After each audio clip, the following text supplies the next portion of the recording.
Oke, pemirsa Balige Academy, ya kita membahas sedikit tentang klaim sepihak ya, dari pengacara Roy Suryo maupun Tifa. Ya.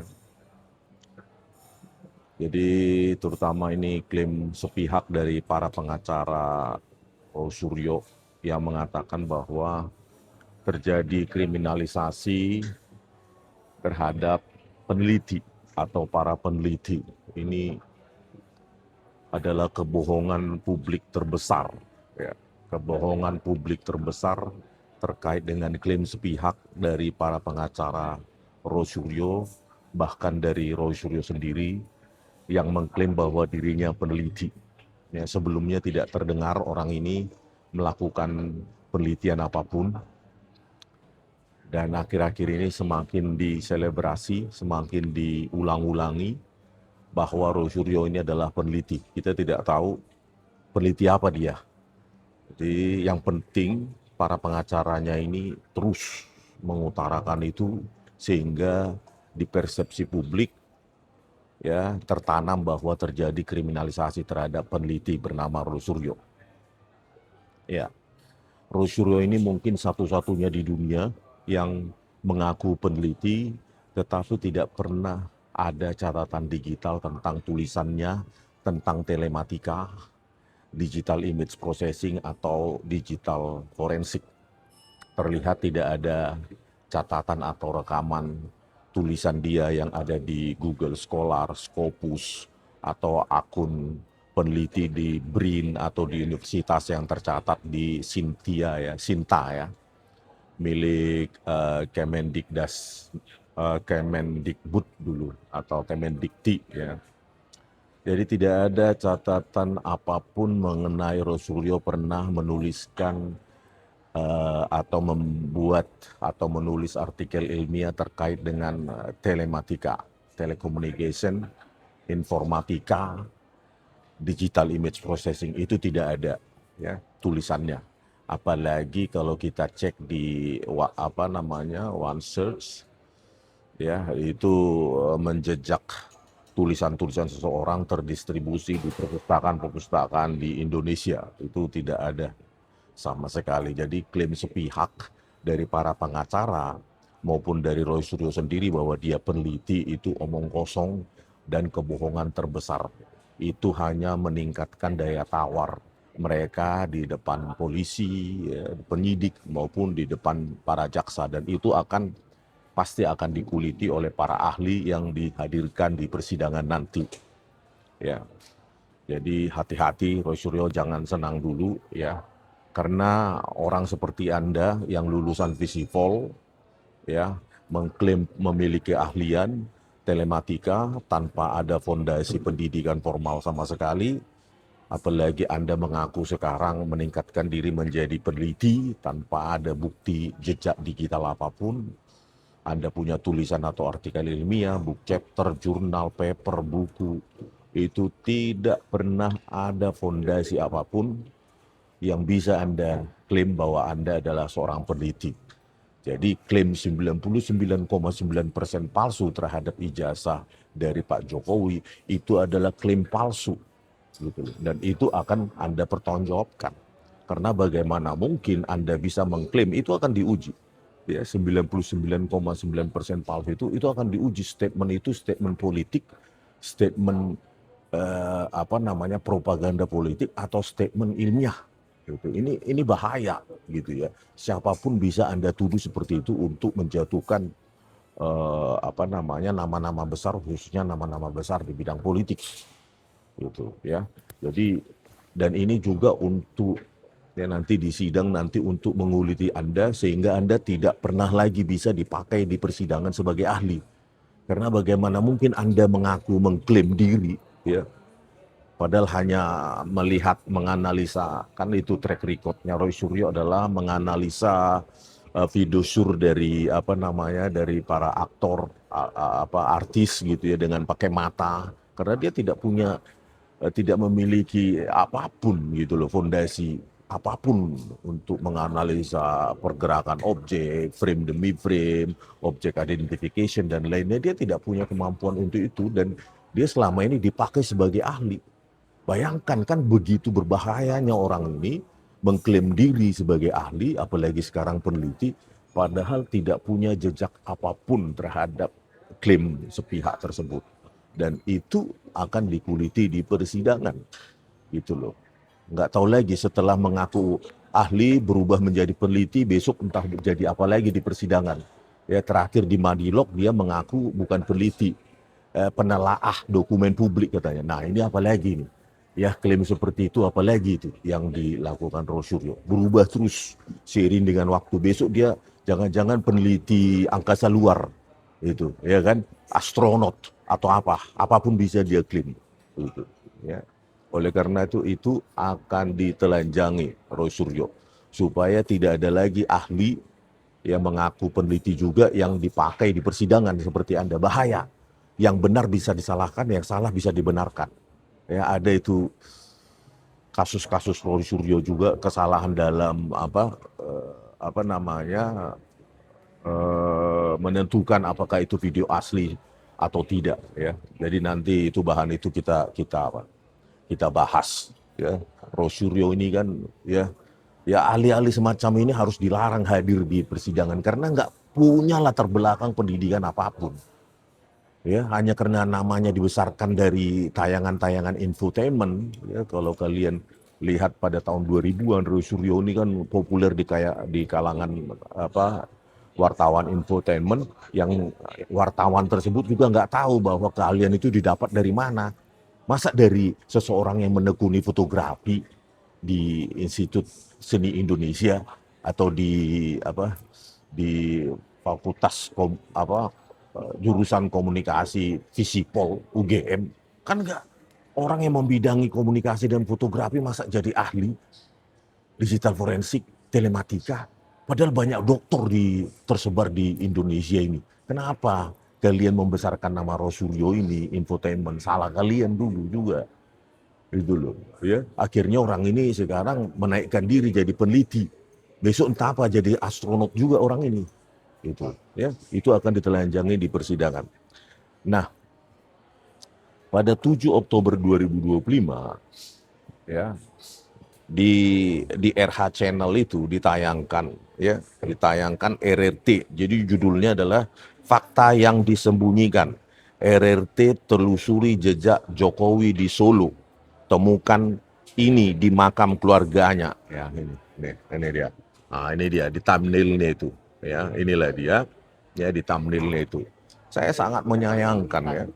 Ini Refli Harun katanya dokter hukum. Diva ini katanya kedokteran.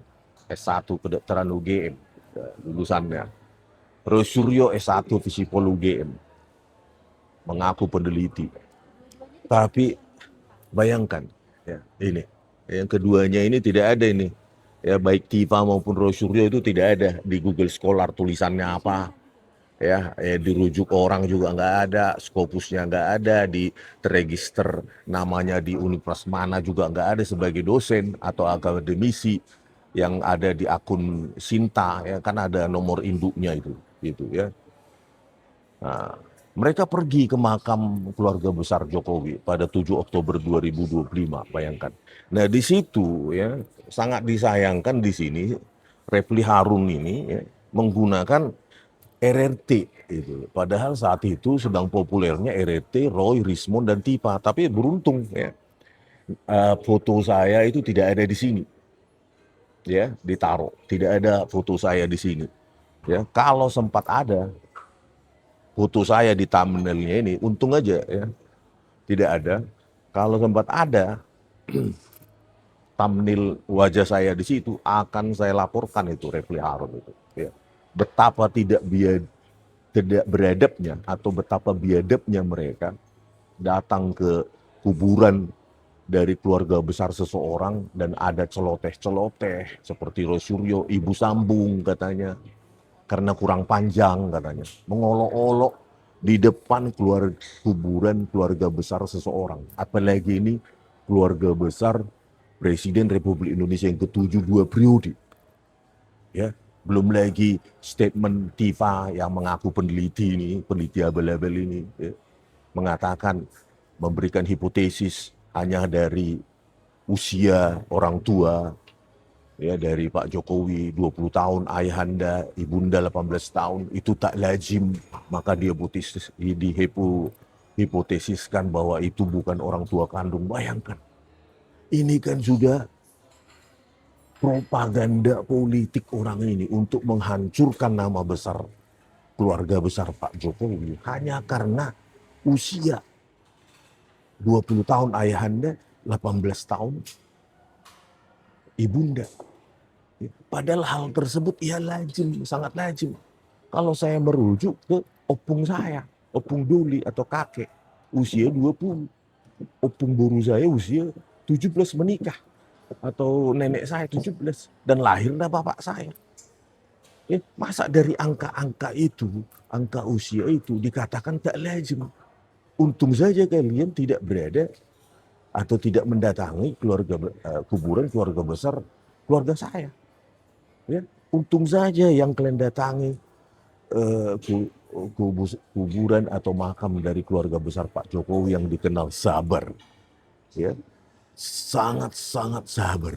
Kalau kalian datang dan memberikan statement kayak gitu di kuburan keluarga besar saya dan melakukan olok-olok seperti itu, ibu sambung karena kurang panjang statement mulutnya Rosulyo, ya, si peneliti abal-abal gadungan ini, dan Tifa memberikan hipotesis tak lazim dan dihipotesiskan itu bukan ayah atau ibu kandung. Kalau kalian datang dan memberikan statement seperti itu di depan kuburan keluarga saya tidak tahu. Saya pasti tidak akan sesabar keluarga besar Pak Jokowi. Saya pastikan saya tidak akan sesabar mereka. Ya, saya pastikan. Gitu. Ya, betapa kalian tidak beretika, mengaku peneliti. Kenapa saya bahas ini sekarang? Ya karena saya baru nonton ini. Ya, ini.